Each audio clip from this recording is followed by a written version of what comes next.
Assalamualaikum warahmatullahi wabarakatuh. Selamat pagi generasi juara. Bagaimana kabar kalian hari ini?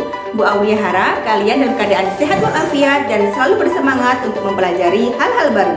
Hari ini kalian akan belajar kenampakan alam dan pemanfaatannya. Di akhir pembelajaran diharapkan kalian bisa mengidentifikasi karakteristik pantai, dataran rendah dan dataran tinggi serta pemanfaatan sumber daya alamnya bagi kesejahteraan masyarakat. Kalian siap? Mari kita belajar bersama. Terus belajar, belajar terus. Kenampakan alam dan pemanfaatannya.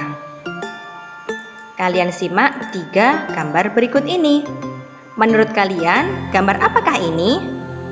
Ya, ini adalah gambar kenampakan alam atau bisa juga kita sebut bentang alam.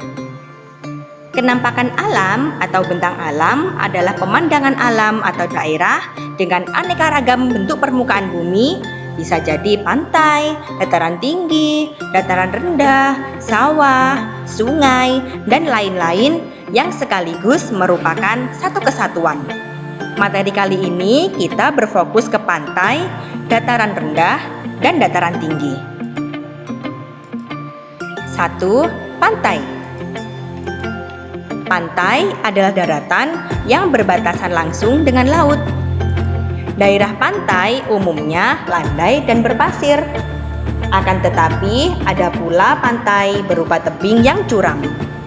Indonesia merupakan negara kepulauan. Oleh karena itu, Indonesia memiliki banyak pantai. Ada beberapa macam pemanfaatan pantai.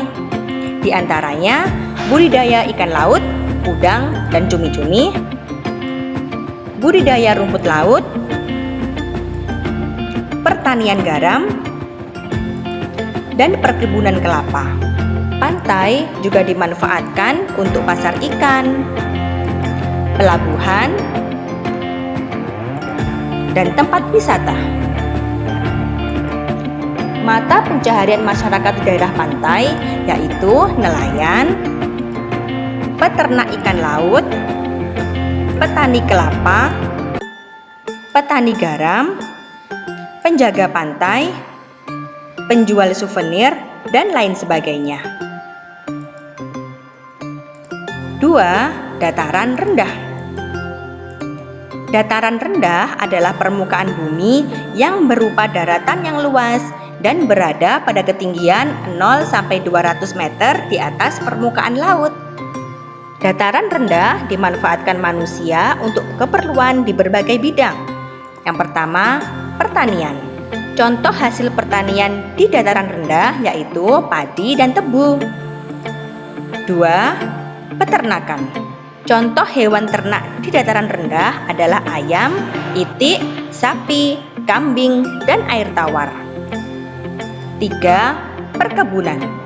Contoh hasil perkebunan di dataran rendah yaitu karet dan kelapa sawit. Juga di bidang perumahan dan industri. Mata pencaharian penduduk di dataran rendah sangat beragam.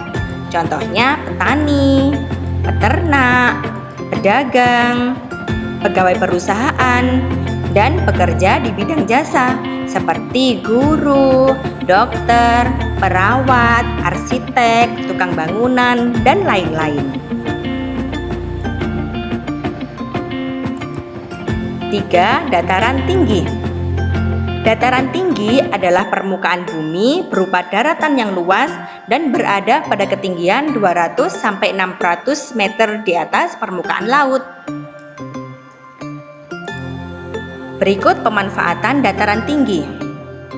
1. Perkebunan. Contoh perkebunan di dataran tinggi adalah teh, kopi, dan kina.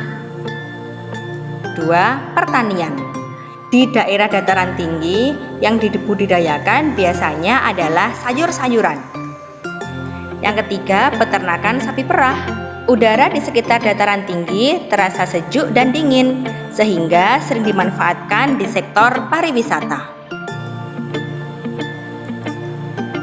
Mata pencaharian masyarakat di dataran tinggi adalah sektor pariwisata, pekerja perkebunan, petani, peternak, dan lain sebagainya.